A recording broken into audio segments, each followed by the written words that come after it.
Bonjour à tous, bienvenue sur la chaîne JDR Land, un épisode un peu spécial aujourd'hui pour vous expliquer ce qu'il va suivre. Effectivement, on a eu un souci avec la vidéo que nous avons enregistrée. La vidéo durait à peu près 6 heures, voire 6 heures et demie. Alors il n'y avait pas 6 heures de jeu réel, hein, et le montage serait fait bien moins que ça. Mais en tout cas, cette vidéo est buggée, donc je ne peux pas la monter, je ne peux rien faire avec. Je ne sais pas si c'est dû au fait que j'ai changé de matériel, mais en tout cas voilà, je ne peux pas l'utiliser. Nous avons fait d'autres sessions après avec les joueurs qui sont tout à fait montables et donc que je vais monter par la suite. Mais pour celle de 6 heures où voilà, les joueurs ont fait quand même quelques petites choses et ont découvert 2-3 petits trucs aussi. Donc je suis obligé d'en passer par là. Je vais vous résumer un petit peu ce qu'il s'est passé, ce qu'il s'est dit, ce que les joueurs ont fait. Voilà, je vais essayer d'être assez concis, assez concret. Je vais pas non plus. La vidéo ne va pas durer très longtemps, hein, je préfère le dire. C'est juste une vidéo d'explication, voilà, pour montrer un petit peu ce qui s'est passé. Rien de bien exceptionnel. En tout cas, je tiens à vous remercier, à tous ceux qui ont suivi jusque-là les 10 premiers épisodes suivis. Que vous soyez au courant aussi, du coup. Nous avons terminé le one-shot sur lequel nous étions, sur lequel donc vous êtes en train de regarder les épisodes. Nous l'avons terminé, le joueur et moi sommes plutôt contents de ce que ça a donné, on est assez fiers de nous. Et d'ailleurs nous sommes tellement contents que nous avons décidé de continuer l'aventure au sein du monde de Fallout, toujours. Et je suis donc en train d'écrire d'écrire tout simplement une campagne qui durera bien plus que le petit one shot là que nous avons fait. Petit one shot qui a duré, qui a fait en tout, nous avons fait 3 ou 4 sessions, je ne sais plus, de minimum 6 heures à chaque fois. Voilà, en termes de montage, c'est voilà, pour que vous ayez une idée de ce que ça représente. Donc là, la campagne sera bien plus importante, ça va demander un peu plus de boulot, mais voilà, je pense qu'on va passer de bons moments encore avec les joueurs. En tout cas, je tiens à vous remercier pour avoir suivi donc les 10 premiers épisodes, et voilà, je vous dis bon visionnage, bonne écoute, et à bientôt. Alan, Danny, Joey, son TX ainsi que Striker ont donc confronté Sam à la NFA, et le sergent Parker a donc pris la décision de l'enfermer. À la suite de quoi, donc, les joueurs ont décidé d'aller se reposer chez Pete afin de s'y restaurer, de regagner quelques PV et de faire le plein, que ce soit de munitions et de vivres. Une fois reposés, ils ont donc décidé de prendre la route pour le nord afin d'aller retrouver Carl, le livreur de Pete, ainsi que la cargaison de Nuka-Cola qui l'attend depuis un bon moment déjà. Ils ont donc pris la route et sont tombés un petit peu plus au nord de Midtown sur la ferme de Jim, le vieux Jim qui donc est un vieux rustre avec son chien Brack. Ils habitent ici depuis toujours et donc s'occupent de Brahmin.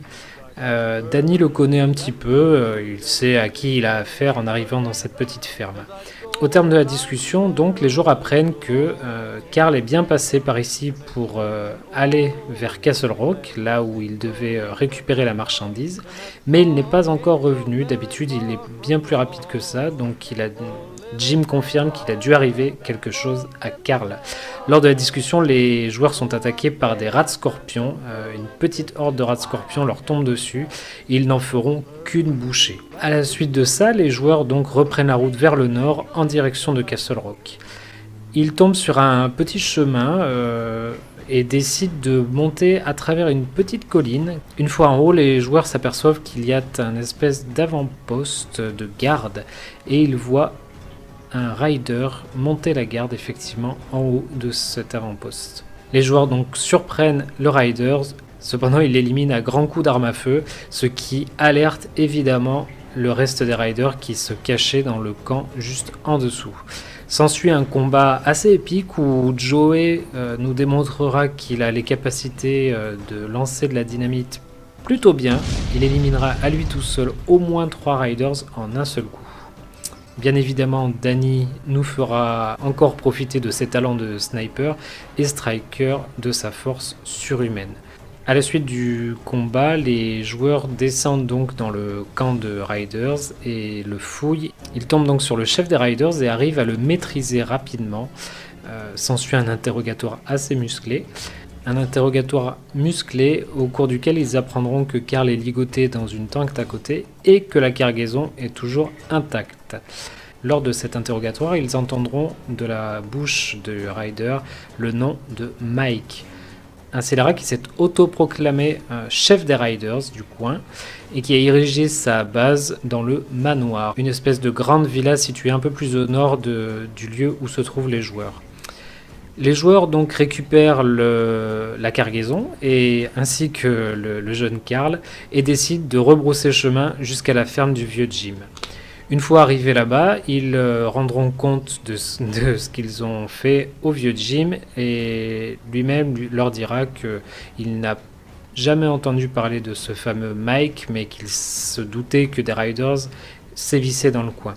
Il proposera aux joueurs de garder avec lui le jeune Carl afin qu'il puisse se reposer et se remettre de ses émotions. Le jeune Carl, lui, acceptera sans broncher. Les joueurs donc repartent avec la cargaison de Nuka-Cola intacte et la livrent chez Pete, qui les remerciera grassement en leur offrant des biens et des capsules. Les joueurs vont aussi passer par le cabinet du docteur Salmon, qui décidera de passer la soirée avec eux chez Pete afin de fêter cette petite victoire sur les Riders. Elle n'a pas entendu parler de Mike non plus. Pete, par contre, lui, a déjà entendu prononcer ce nom, mais n'en sait pas plus que les autres. Ils passeront aussi par le QG de la NFA afin de rendre compte des nouvelles informations qu'ils détiennent au sujet du fameux Mike.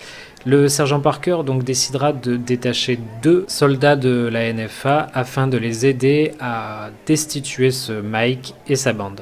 Les joueurs donc vont retourner chez Pete. Ils passeront donc la soirée avec le Dr Salmon ainsi que les 2 soldats à boire des verres et même à faire un jeu de boissons, au cours duquel le Dr Salmon malheureusement fera un bel échec critique et donc finira la tête à l'envers et le vomi sur les genoux. Après cette rude soirée pour certains et très bonne soirée pour d'autres, les joueurs ont passé la nuit à se reposer et sont donc à la table de la taverne en train de décider de ce qu'ils vont faire pour la suite.